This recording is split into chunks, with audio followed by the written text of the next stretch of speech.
Hey y'all, I'm Izzy Frank with Seeds to Success, the Louisiana Farm to School program. Welcome back to our video series, Sustainable School and Home Gardening.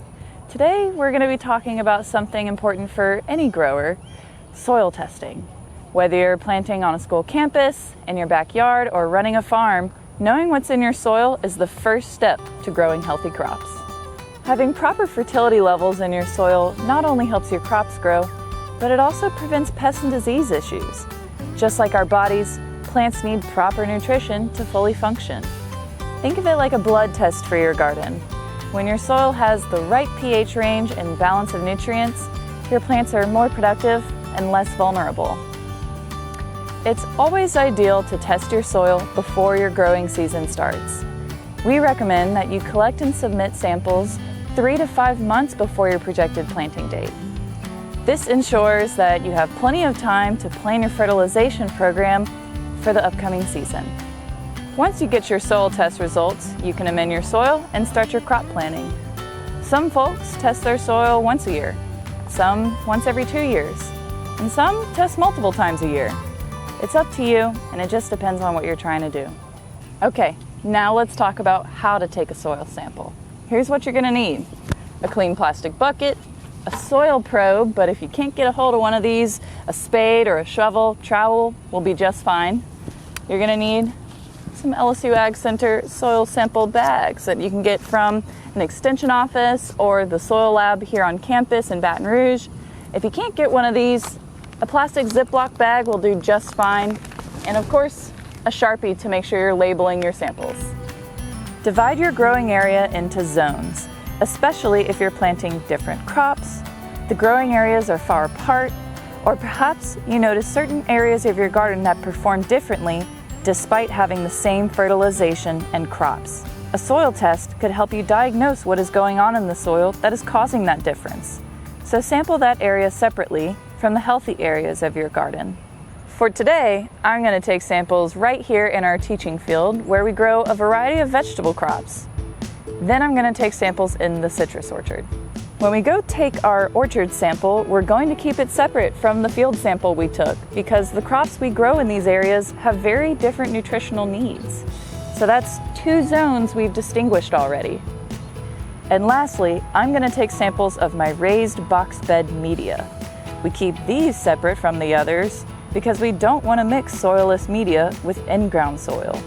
There are different tests that we use for soil than what we use for raised bed media and potting mixes. Within each zone, take 10 or more subsamples in a zigzag pattern to get a good representation of the area. It's important to dig about 6 inches deep. Mix those samples together in your bucket, then fill your sample bag with about 1 pint of that mix. If your sample is very wet, consider using a plastic bag instead of the paper bag to prevent damage or loss when you mail it off. Make sure to label your sample with your name, location, and growing zone. Be descriptive with your zone names. Don't just call it Zone 1, 2, 3, or Zone ABC. Use terms like teaching field, sustainable fruit orchard, organic box beds, so that you can identify it later on. Once you've collected your sample, fill out the form it comes with as legibly as possible. And if you put your email on there, you can get your results quicker that way. There are a few ways you can submit your soil samples for testing. Number 1, you can drop it off in person at the soil test lab on campus. Number 2, you can ship it to the soil test lab, but be aware that you are responsible for shipping costs.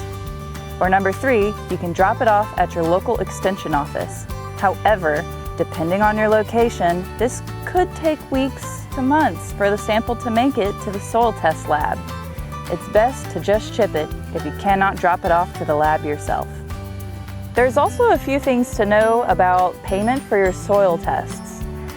First of all, the prices we mentioned in this video are subject to change by the time that you see this video. So be sure to check the Soil Testing Lab's website where we keep a fee schedule of the updated prices.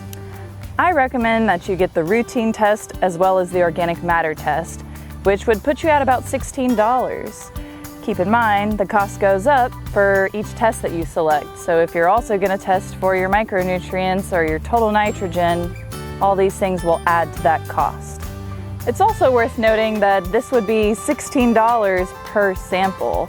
So for today, I would be paying $48 for my 3 samples. The soil testing lab accepts checks, money orders, or credit card payments. Please do not send cash in the mail or bring cash to the lab. If you choose to do a credit card payment, you will simply check the Visa MC option on your form, and once the lab receives your sample, a technician will call the phone number that you listed on your form to collect the payment. If you need assistance with filling out your soil test request form, you can call your local parish extension office or call the soil lab at 225-578-1219. Results can take a few days to a few weeks to come back depending on the time of year. It takes longer in the spring due to the volume of samples that arrive to the lab. It's very important to indicate the specific crop you plan to grow on your soil test request form. This helps the lab give you the most accurate fertilizer recommendation. You can find a list of crop options on the back of the request form. If the crops you are growing fall under Group 1, write Group 1 right here. Same for Group 2 or Group 3. If you're growing crops from all 3 groups in the area your soil sample represents, then you can write Groups 1, 2, and 3. We do this because it determines the recommendations you get. Don't skip this step, please. Test, don't guess. Soil testing is one of the easiest, most affordable ways to improve your garden or farm. Thanks for watching. Be sure to check out our other videos, and as always, happy gardening.